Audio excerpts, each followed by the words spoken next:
ધોરણ 4 વિષય ગુજરાતી પાઠ 7 કલાકારની ભૂલ પાઠ છે તે આપણે આગળના વિડીયોમાં સમજ્યા હતા। હવે સ્વાધ્યાયના પ્રશ્ન જવાબ આપણે આ વિડીયોમાં સમજીશું।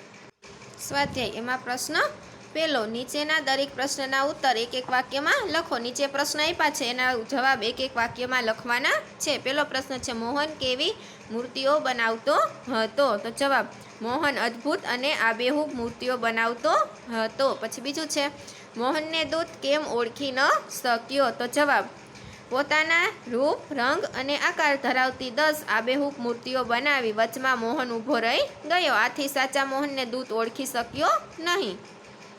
પછી ત્રીજો છે, ચોકીદારની મૂર્તિ જોઈને ચોર શા માટે ભાગી ગયા? જવાબ, મોહને ચોકીદારની મૂર્તિ એવી આબેહૂબ બનાવી હતી કે ચોર એને સાચો ચોકીદાર માનીને ત્યાંથી ભાગી ગયા। પછી પ્રશ્ન 4, મોહનને શું સ્વપ્ન આવ્યું?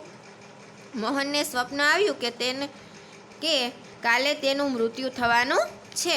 પ્રશ્ન નંબર 2, નીચેના પ્રશ્નના ઉત્તર લખો। નીચે પ્રશ્ન આપ્યા છે તેના ઉત્તર લખવાના છે, જવાબ લખવાના છે। પછી પેલું છે, યમરાજે દૂતને શું કહ્યું હતું? તેનો જવાબ, યમરાજે દૂતને કહ્યું, મૂર્ખ મોહન એક જ છે, પણ એ બુદ્ધિશાળી કલાકાર છે અને તું એનાથી બની ગયો છે। આપણે દેવતા છીએ, થોડી બુદ્ધિ ચલાવ એટલે જીવતો મોહન પકડાઈ જશે। એનું આયુષ્ય પૂરું થઈ ગયું છે એટલે તેને જીવતો રાખવાનો નથી। બીજું છે, વૃદ્ધ થતા મોહને શું વિચાર્યું?